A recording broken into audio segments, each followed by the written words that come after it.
There we go. Check. We're gonna pick right up where we left off at. Take me back to 1 Samuel 17. As we were saying, all right. As we were saying, the reason why you don't go to battle is because you see problems and you run. You see problems and you run, and you want to talk about it with a therapist that is not sanctioned by God. When I.S.U.P.K, you don't talk about your problems and do nothing. You go handle the issue. And David was there to kill Goliath. He was there to handle the issue. Read 1 Samuel chapter 17, verse 30. Verse 30. He turned from him toward another and spake after the same manner. And the people answered him again after the formal manner. 31. And when the words were heard which David spake, they rehearsed them before Saul, and he sent for him. So David asked again, what the hell? Remind me, what is the prize? He said, what is the prize y'all talking about? He said this. He said, okay. And then Eliab said, why the hell are you here like you're going to do something?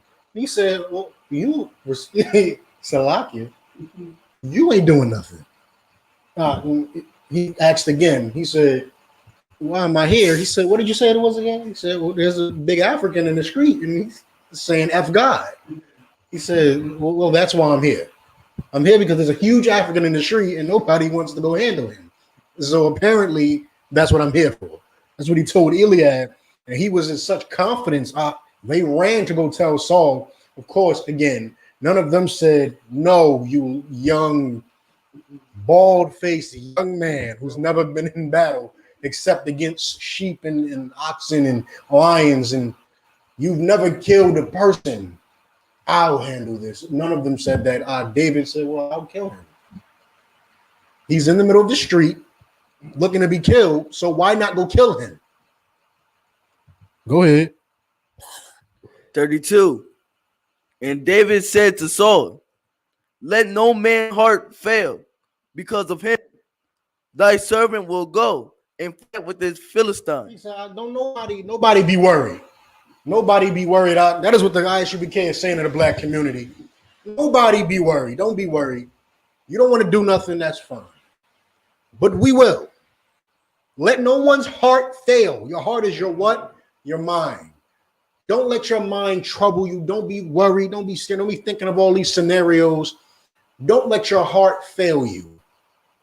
Because the I.S.U.P.K is going into battle against the powers of this world. Don't let your heart fail you, because we're here in the name of the Most High God. Read on.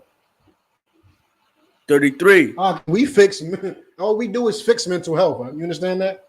That's all we do is fix mental health. Your problem is you don't have enough war. You just don't have enough war. You didn't have a daddy. You probably got lost in the streets or lost in the church. That's fine. You didn't have enough war. That's fine. Because guess what? We're going to give you war. We're going to show there's a fight. A soldier with no war, he falls. You understand? There has to be a battle at every corner. You're a warrior. Yes, there's something to defeat. There's something to defeat. We got to defeat the goddamn internet.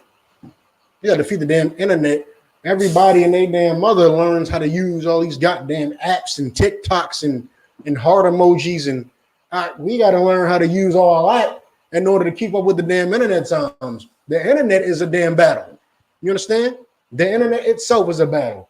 Learning how not to get banned on Facebook for talking the truth is a goddamn battle.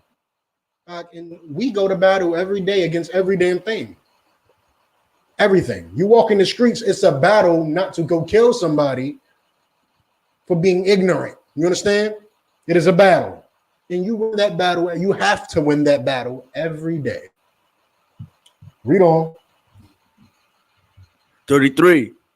And Saul said to David, thou art not able to go against this Philistine to fight with him, for thou art but a youth. Because you a youth. How could you fight this Philistine when you ain't nothing but a youth? You're just a little boy. You're just a young man. How could you possibly fight this Philistine? Go ahead. And he a man of more. And you've just been taking care of sheep. Goliath is all of 9 feet Done been through 3 different wars, 4 different wars. He done killed countless people. Look at the scars on his face. He's been stabbed before. He's been cut before. You have just taken care of the sheep. Go ahead. And he a man of war from his youth. 34. And David said unto Saul, thy servant kept his father's sheep. And there came a lion and a bear and took a lamb out of the flock. 35.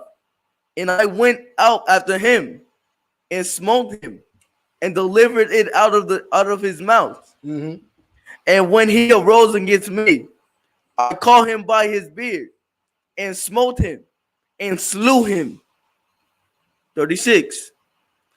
Thy servant slew both the lion and the bear, and his uncircumcised Philistine shall be as one of them. Yeah, read that again. And his uncircumcised Philistine shall be as one of them. He's nothing but an animal looking to get slayed. While everybody, here's the strength of God. This is the strength that every black and Hispanic man can obtain. Here's the strength of God. You may have, America may spend billions, trillions on its army. That is true. However, you don't serve the God of the living Bible. You don't serve Slaki. You don't serve the living God of the Bible. Why the hell would I fear you? Why would I fear you? David said there was a lion and a bear. They took lambs out of my flock. I chased them down and killed them. When they rose up against me, I killed them. When they wouldn't give my damn sheep back, or when they killed my sheep, took it, I chased them down and I killed them. I killed them. He said, and who is this Philistine but another lion or bear in the middle of the field who was attempting to take one of my flock? I will kill him like I slay animals. Go ahead. And this uncircumcised Philistine shall be as one of them, seeing he had defied the armies of the living God. He defied the armies of God. He threatened black people. He must die. What are you talking about? What are you talking about? You want to talk about how big he is and he been through all these damn wars. He threatened black people. What are you talking about? Not all of that goes out the window because he threatened my people. He could have been a man of 500 wars. He's going to die. It doesn't matter because he threatened black people. This is how the strength of God works. When I mean the strength of God, I'm talking about that courageousness, that inner strength that comes from inside of you, because you just don't get it in church. You don't get it in this world. They would have told David go to therapy. They would have said, you aggressive. You all aggressive. Relax. We must vote. That's what we must do. Goliath is in the middle of the street. All for killing Goliath. Raise your hand. Okay. All for coming to an understanding and bowing down to the Africans. Raise your hand. That's what they would have did. That's what they would have. They would have came to a vote to try to see what to do about Goliath and try to implement democracy. That's what y'all would have did. David went straight to Saul and said, Saul, can I please go kill him? Can I just go kill him? Saul said, you little. He said, I kill lions and bears and he's an oversized animal. Can I please go kill him? Please. And we'll see Saul's response. Go ahead. David said, moreover, the Most High that delivered me out of the paw of the lion and out of the paw of the bear, he will deliver me out of the hand of this Philistine. And Saul said unto David, go, and the Most High be with thee. Saul said unto David, go. Go ahead. The Lord be with you. He said, Lord be with you. No one else wanted to kill him. No one wanted to fight him. And this spirit, Slaki, that David has gets carried through him. It's carried with him for his entire lifetime. You'll see that, not today, but if you read this, David fights with Israel up until 70-something years old. He gets on his horse and rides into battle until 70-something years old, and he still didn't stop because he was 70-something years old because he got stabbed in the ribs. Good. Even as a king, right? He's the king at this time. He's the king right now. There's no age, but he has no beard, so he's young. You understand? That's why they said, I think Smooth Face, something like that, before this chapter, something like that. They say he had a smooth, he was ruddy. I mean, he was beautiful. I mean, there was no scratches, there was no ruggedness yet. David was just, he's beautiful. He's beautiful right now, right? And they're looking at him like, you're not killing nothing. You're not killing a damn thing. And David is telling you, I assure you, he's about to die. Can I please just go fight him out? And this is the strength you need to help black people. If you send a black man to therapy out, I wouldn't have a problem with therapy if you help black people. I'm not going against therapy. You can call it toxic masculinity because obviously I don't care. But I'm not going against David for the sake, going against therapy for the sake of going against therapy. I'm going against therapy because you never produce results. We've been going to therapy for how? Like therapy is like church. How long we been going to therapy? How has it helped us? You aim to help the anger in black men, but all I see in the world is either you gangbang and you kill and be killed in the streets, or you in a church and you're spiritually dead. You understand? Salaki. I would rather just kill me young than let me live an 80-year life being dead, walking around dead, walking around letting your enemies step on you. I would rather my enemy just kill me. You understand? Just why are you going to allow yourself to walk around the earth for 80 years and be stepped on? No, I'm going to go die in battle. That's what I'm going to do. I'm going to go do what Abba Bivens did. I'm going to go to the corners. And if I die for the Lord, then I'll die for the Lord. But I will not die because I chose to be in church for 80 years. You're dead for 80 years. You understand that? You may die a physical death, but if you go to church, you're walking dead for 80 years. Imagine defending your woman stepping on you. I like her stepping on me. What you mean? I love doing everything in the damn house and she on the phone texting her friends, so I ain't work S. I love that. I love when she cheat on me and I take her back. I love it. Imagine being that man for 80 years. 80 years. A brother just killed his rib over a $1,400 stimulus check that he was with for a couple of years. Imagine being belittled by a woman for 80 years. And saying you lived a proud life. General Muhammad had a saying. He said, you're alive because your daddy was a coward. Don't be the 80-year-old coward. If you got to die at 20, 30, 40 because you stood for God, let it be so. Like, let it be so. Why the hell you going to live 80 years and I ain't going to get too grabby. You're a bee. You're a dog. You understand? You're a coward. You're worth nothing, but you lived 80 years, so you got wisdom. Come on. Come on. Let's be real. Your granddaddy lived for 80 years, and look at your family now, full of feminists and garbage, weak men and feminists, but your granddaddy lived for 80 years. Come on. Long life does not beat a righteous life. You understand? And David said, I'll kill him right now.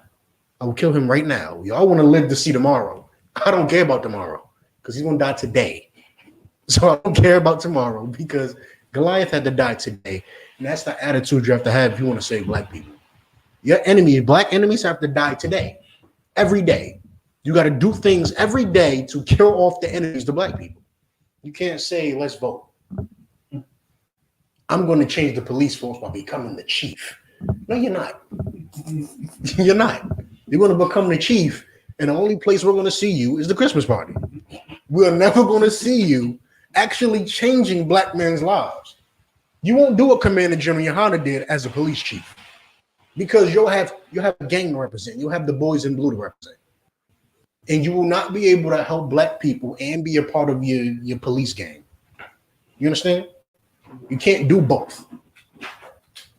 Read on. 38. And Saul armed David with his armor, and he put a helmet of brass upon his head. Also, he armed him with a coat of mail. He said, little boy, you gonna need this. Start plugging all his armor on him and got everybody putting chest plate on him and fitting them right. Go ahead. 39. And David girded his sword upon his arm. He picked his sword up. He got his armor. He like, go ahead. And he essayed to go. He said, nah. Why you say no? For he had not proved it. Read on. And David said unto Saul, I cannot go with these, for I have not proved them. He said, I appreciate the gesture, Saul, and you looking out for me. He said, but when I killed that lion and that bear, I didn't have all this on. I didn't have all this. I don't know how to use all this like that. I can't move the same with all this on. So, Salakia, but I'm finna go kill him with my clothes on. Go ahead. With my regular clothes on. I'm gonna go kill him with no chain of no armor, no nothing. Go ahead. And David put them off. He took them off. He said, I appreciate this all, but you could take this back. I tried it on, it don't really fit. Go ahead. 40. And he took his staff in his hand and chose him 5 smooth stones out of the brook and put them in a shepherd's bag, which he had, even in the scrip, and his sling was in his hand. And he drew near to the Philistine. His sling was in his hand, and he drew near to the.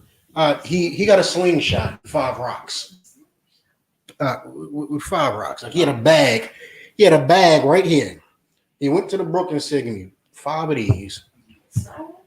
Give me the slingshot." He had a staff. He didn't have no metal armor. He didn't have nothing. You want your enemy to be on your side. Here's how ridiculous we are. We want our enemy to be on our side before we go fight the enemy. We want all the white people in the world to agree with us before we go fight them. Imagine David saying, no, Goliath must say he wants to be an Israelite, and then I'll fight Goliath. That'll never happen. A white man will never say, I apologize. I apologize for doing what I did to y'all. Goliath was sitting there cursing the God of Israel, cursing the armies of Israel. He wasn't about to sit there and apologize for it. You understand? He wasn't about to say, I'm sorry. You know what? I was wrong. I should have done none of that. Hell no. He was there to kill. So David matched his intent. Go ahead. 41. And the Philistine came on and drew near unto David. And the man that bare the shield went before him. 42. And when the Philistine looked about and saw David, he disdained him, for he had but a youth and a ruddy and a fair countenance. Meaning he was young, and women would say he was handsome, and they all wanted to be with him. He had a fair count. He just looked very young. He was very young. And the Philistine was all of 500 wars deep, 9 feet tall with scars everywhere. They said, you dare send him to fight me? Do you know what I've survived? He said, I'm going to kill him. I'm going to kill him. Drop down to 45. 45. Then said David to the Philistine, thou comest to me with the sword and with the spear and with the shield, but I come to thee in the name of the Most High of hosts, the God of the armies of Israel, whom thou hast defied. He said, here we skipped the part. The Philistine, he said, I'm going to do this to you and do that to you. He describing everything he about to do to David. And David just looking at him like, oh, I don't know nothing about that. But all I know is you standing there cursing the God of Israel, and I have to kill you for that. That's all I know. I don't know nothing about what you just said. You're going to feed me to the fowls of the air, and the vultures are going to pick at my corpse. I don't know nothing about that. I don't know. You right. You've been in a whole bunch of wars. All I know is you're standing right here, and you're saying you're going to kill me. You're going to kill all of my people. So I'm going to kill you. I don't know what else you want me to say. There's nothing else to do. And that's the simplicity in being a man. Do you know the simplicity of being a man of God? You know, you don't have to think about all that extra what if stuff. You know that, right? Just in case y'all don't know that. You have an enemy out, and I'm going to kill you. Well, now I'm going to kill you. Like, it's just not even, it's so simple. It's like, it's so damn simple when you have a devil, an oppressor saying, I'm going to make sure you're exterminated. Well, now we're going to fight you. Like that. This is just, it's so simple. But when you're not a man, you go, the oppressor will say, I'm going to kill you. And you go, okay, let's become Democrats. No. Let's become Christians. In the name of Jesus. No. In the blood of Jesus, you won't kill us. Exactly. They told Dylan Roof, in the blood of Jesus, you won't shoot. Salakia, and he shot. You understand? He shot. You want to know why? Because the blood of Jesus is not going to save you from the oppressor. You understand? The blood of Jesus you think you're covered in is not going to save you from the oppressor. David didn't say, "Oh, please, God of Israel, help me, for he's huge." He said, "You're just going to die. Like, I don't understand what else you want me to do. There's nothing for you to do when you have an enemy right in front of you, but go and defeat the enemy." You understand? It's that simple. And being a man is that simple. The problem with young Black and Hispanic men in the streets is not that you need somebody to talk to about therapy out. It's that you need someone to direct your anger. You're mad because you was on EBT. You're mad because your door don't have no damn screen. You're mad because there's holes in the screen for your window. You're mad there's no AC in the summertime. You're mad that in the hood when the power go out, you're the last one to get it restored. You're mad. You're upset. You go to school lunch and everything is nasty. You're just mad. Everything angers you because it's just a feeling. It's like you don't deserve to live like this. It's unfair to you. It's unfair to you. And you get mad and you take it out on the closest thing to you, which is your brother. All you need is someone to direct your anger. You don't need to be told not to be angry. That's not masculine. If you're mad, someone is treating you horribly and you get mad, you don't tell him not to be mad. He has a right to seek justice. And the Most High said, vengeance is mine. So you must serve God and direct your anger at your enemy and let him get your vengeance for you. You understand? Mm-hmm. The Most High will avenge you if you serve him. Your anger should go towards who did it to you. It is a passive aggressive thing for you to be mad at the oppressor and then go kill your brother. You're afraid to go fight who's actually doing it to you. You're afraid. That's why they sitting there talking to each other. Saul's going to give you his daughter, man. He got riches for you, though, bro. You're going to get them riches if you go kill him. Because no one wants to be just straight up aggressive and say, well, damn it, if I die, I die. But I'm going to go kill him. I'm going to go kill him. Esther, we just covered Esther like 2 months ago in February. Or a month, whatever the hell month it is right now. We covered that in February. Esther said, she literally said, if I die, I die. What the you have to say, if I die, I die. You're going to do what to Black people? We're going to keep giving y'all coke and heroin and keep putting y'all on government programs and kicking the men out the house and telling your sons to cut their rod off. And you're going to keep doing that to me? No, you won't. No, you won't. Because we're going to fight you now. Now you're going to fight you. And you can't say this is racism towards y'all, because this is not racism towards Black people, towards white people, or towards African people, or towards anybody that's oppressing us. This is righteousness. Mm-hmm. You expect me to sit here and allow you to chop my son's rod off? I refuse. I will not allow that to happen. That's the attitude you must take, and that's the attitude that therapy will take right out of you. Mm. Therapy will have you thinking that they told you. Well, why do you think they told you to cut your rod? What the hell you mean? What do I think they told me that? It don't matter what the hell I think about why they told me that. I'm not doing it, and because they said you're going to do it or die, well, we're fighting now. Now they become my enemy. That's it. It's not a question. Drop I ain't got my charge for my life. This is bad. Go to Exodus 3 right quick. Getting to Moses. I had a couple of stories I wanted to bring out, but I ain't got the time, unfortunately. Go to Exodus 3 and go to 10. This is when God found Moses. Exodus chapter 3, verse 10. Come now, therefore, and I will send thee unto Pharaoh, that thou mayest bring forth my people, the children of Israel, out of Egypt. He said, I have a job for you. You're going to save Black people from the oppressor. Go ahead. 11. And Moses said unto God, who am I, that I should go unto Pharaoh, and that I should bring forth the children of Israel out of Egypt?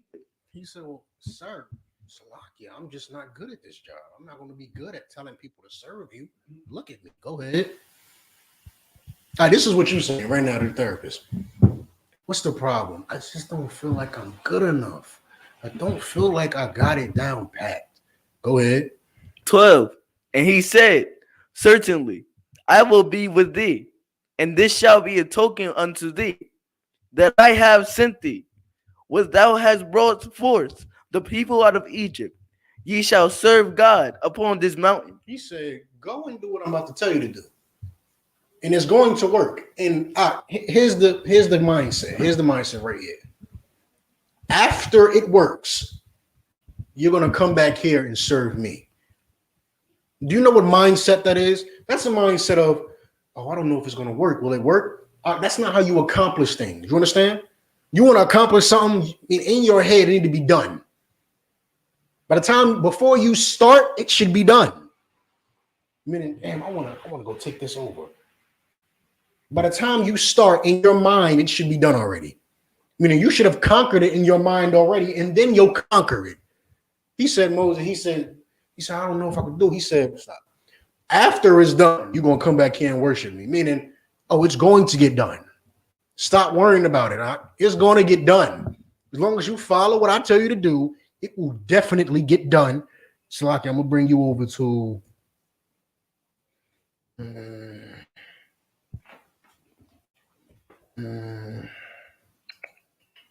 need with Moses.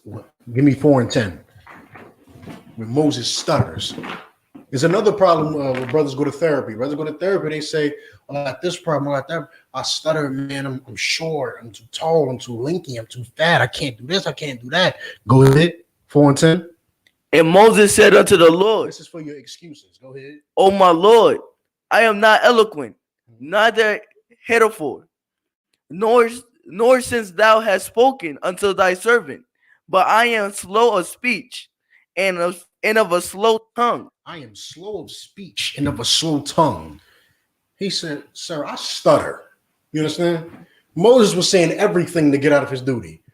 He said, why would they listen to me? I'm just Moses. He said, stop. It's going to get done. And after it's done, you're going to come back here and worship me. Yeah, but I stutter. And I don't even think they're going to listen to somebody that stutter. Read on. And the Most High said unto him, who had made man's mouth? Or who maketh the dumb or deaf, or the seeing, or the blind? Have not I the Lord? I made you. Do you not think I don't know you stutter? I know you stutter. Why do you think I'm coming to you? Because you stutter. I want you, the stuttering prophet, to go teach them. You understand? Salakia. I want you to go teach them, and I'm coming to you for a reason. You understand? You don't think the Lord don't know what's going on with black people? Oh man, but sir, I just can't put down weed. Just stop. Just stop. You understand? You think the Lord don't know how addictive weed is? He sees everything that's going on. He knows exactly how every time you get stressed, you smoke. He knows that. Why do you think he's telling you, just do what I'm telling you to do? You understand? So many brothers have a problem with just doing what you're told to do. You do what you're told to do, everything is so much simpler. Instead of being like, well, I can't because of this. I can't because of that. Excuses are not masculine. Excuses are not becoming of a man. You want to be a man, just go do it. Go do it. Just get up and go do it. Well, I stutter. Instead of saying, well, I stutter, I will just be like, sir, just so you know, I will go do it, but I do have a stuttering impeachment, but I'm going to go do it. I'm going to go do it. And as you'll read on later in this, he gave Moses Aaron. He said, Aaron is going to be your mouth. You understand? I mean, there's always a way for you to do your job. There's always a way. You can't speak, no sweat. Aaron is going to talk. Aaron is going to talk, but you're still going to be the person that I'm talking to. You understand that? Man, there's never a way you get out of helping black people. Never. You will never abandon your duties and get away with it. Never. You will always be held responsible for completing your tasks. Always. And your task today, in 2021 and in this day and age, is to let black men know it's okay to be a man. It is perfectly fine. Because Dwayne Wade wants to, I could go into days with him. I might have to do a whole class on him because he lets his wife lick his behind. What? Yeah. Huh? You haven't read her book? I haven't read her book either, but I've read that highlighted part. Yeah. His wife licks his behind. And that is a euphemism, meaning I'm underplaying it. We all know what I'm actually talking about. His wife licks his behind. Is it a surprise to you that he dyed his hair blonde? No. Is it a surprise that I believe he had glitter on in some damn picture he took? Is it a surprise he's letting his son cut his rod off? None of this should be a surprise to you because she licks his behind. These are the idols of Israel. These is who you worship. This is the people you worship, and it's unacceptable. You will never get away from your responsibility. It's perfectly fine for you to be a man. If you let black men know you can be yourself and serve God. All black men want to serve God. How do I know? Because once you come in here, you're happy. You understand? You're happy. You feel relieved. You feel like the weight of the world has left your shoulders up because you always wanted to serve God. You just have oppressors. And because you have oppressors, you can't even think about serving God because the weed is bringing you money right now. Selling crack cocaine is bringing you money right now. The only reason you wasn't on government cheese no more is because that crack cocaine was selling. It was selling out. And because of that, you didn't have time to think about God no more. You didn't have time to think about, well, I love my community. I don't want to see my community be crackheads. You had to be the person that created crackheads so your family wasn't on government cheese. Well, you can stop now. You can stop. Instead of directing that anger towards the people you love, direct that anger towards your oppressor. Don't go become friends. Here's what you're doing. You're walking out of the house with people who love you, and you're walking into the street with the dragon, and you're hugging the dragon while the dragon is clawing at your flesh and killing you. That's what you're doing. Instead of loving the people that's in your house and hugging the people in your house and going outside to kill the dragon, you're hugging the dragon, and while he spits fire at your house, you're picking up a gun and shooting at your house. That's what you're doing, huh?